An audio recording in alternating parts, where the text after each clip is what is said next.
Good morning. So we do have 2 wagons coming, possibly 3 wagons with this stone for Toby's hard standing area. So thank you to everyone that contributed towards that. So we're just trying to organise where it's going to go, because there's quite a bit. There's quite a lot of stone coming. So we'll get that underway today. Hopefully there's some big things happening this week. So we do have a digger lad coming as well. We're going to dig the house out, get it dug out, get this 804 in, get it compacted, get the drains in hopefully. Yeah, it's big stuff. It's quite quiet today and yesterday, so it's like the quiet before the storm. I think it's all going to happen quick and fast and hard at it come the rest of this week.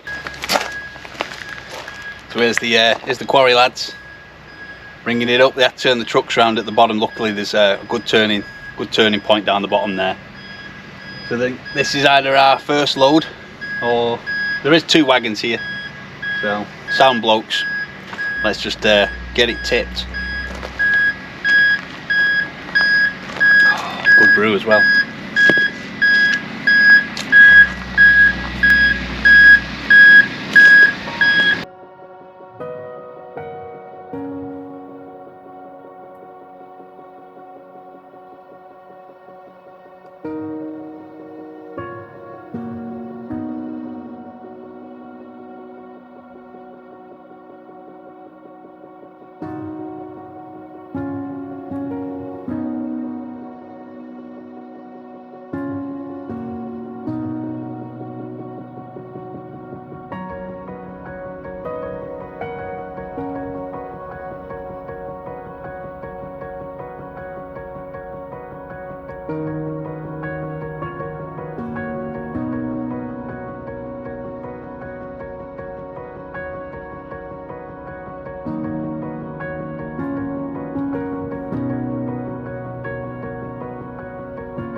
We better get some machines in and get this munched in. I think there's about 29 tonne, something there, fair old bit. But yeah, it won't be hand shoveling it. But once the mini digger's on it and the dumper, hopefully a 3-ton dumper, it'll just be, we'll get it scattered in.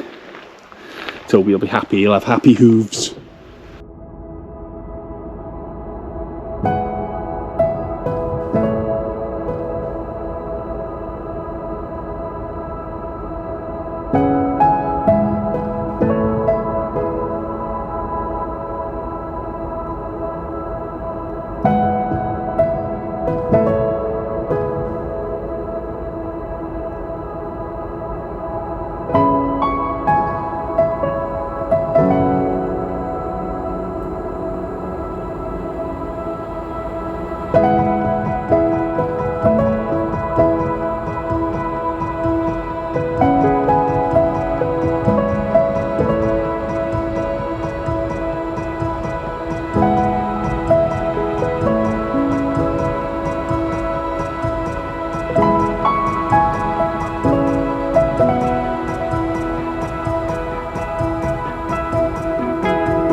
There we go, it's all broken up.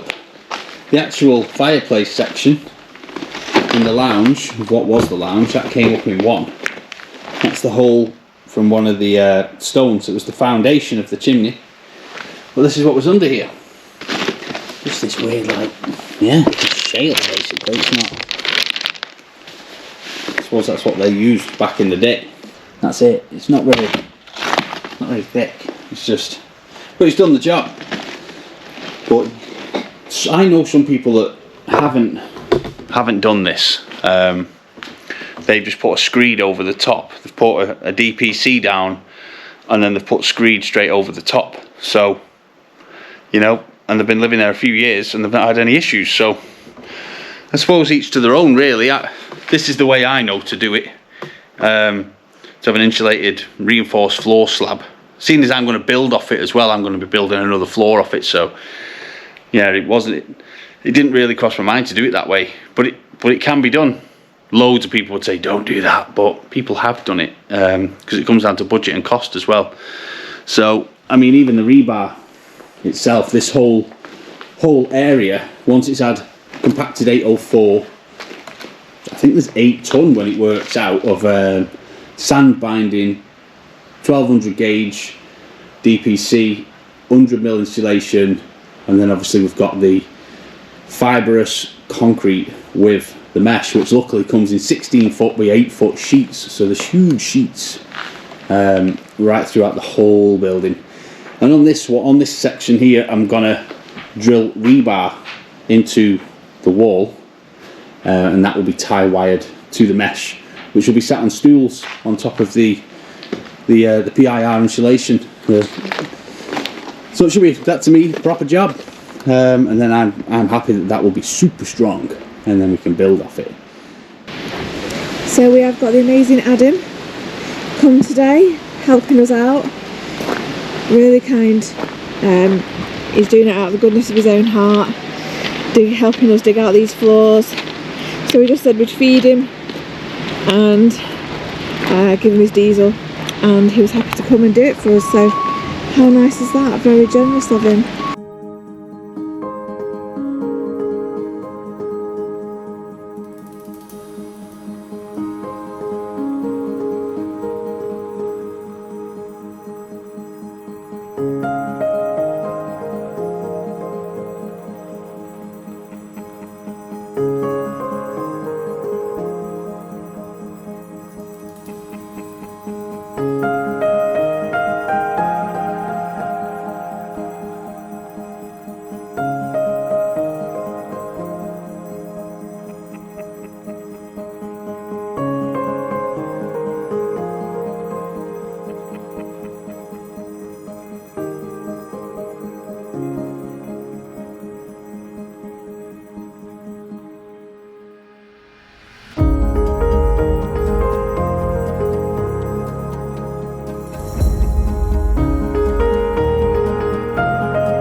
Unfortunately, the wall that was here is going to be our bathroom and utility room. We ever so slightly touched it with the machines, and the whole wall just buckled like this. It was never connected to the sides anyway. It's not toothed in, and we had to make a critical structural decision. Do we take it out? So, having had a conflab with Rebecca, we was going to use this as a feature wall, but it was just basically wobbling. So we decided to give it the tickle, you knock it down, as you've seen. So it added a bit of time on clearing that debris, but it's out now. We'll concentrate on grading and levels for the moment. conscious of where Adam is and his time, so it's we're only going for the day, so he's done an amazing job. Giving us a massive head start, hasn't he? Unbelievable. But yeah, the shame about the wall, but we knew it wasn't connected. We knew it wasn't connected to anything, and it was literally held up by gravity, wasn't it? Rebuild it with block, put some ties in, and then face it with stone and build my own stone wall. So that's the plan. Yeah.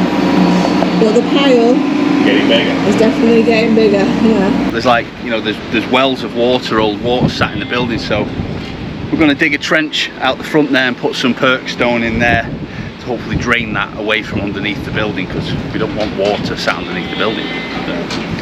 But I'm not going to think about it just yet. Let's just get our levels correct, because we're conscious of not going too deep towards the foundation stones.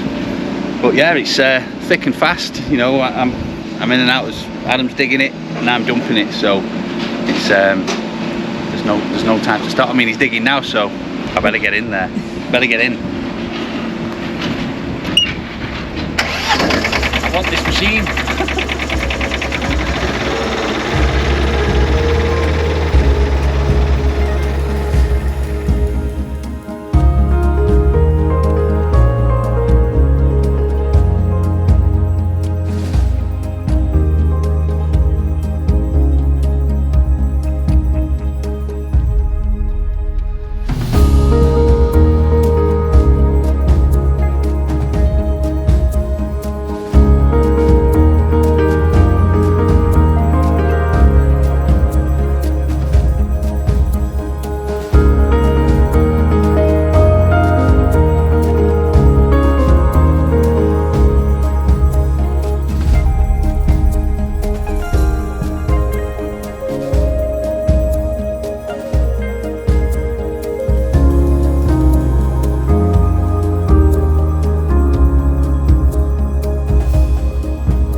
Look at this. Whoa. Dug out. Absolutely amazing. Massive thank you to Adam from Admir Contracts Limited. Absolute sterling fella. So I'm just going to help him now get his stuff onto the truck, and then he can get on the road. I'm absolutely speechless. I've had such a good crack with Adam today, and it's just unbelievable that somebody would say, I'll come up Thursday and I'll dig the house out for you. And I was like, right, okay. And he's come up and he's dug the house out, and it's been, I don't know how long. Like I said, it's bloody, well, it's 9:10 now, but he's got a good hour drive as well. But I mean, 1 in a million. You know, it's I can't get my head around it that someone's just been with like some super duper machines and dug the house out. But what a guy. That's all I can say. What a guy to come up and do something like that. But thanks, Adam. Yeah, go and drink some tea and wobble my head.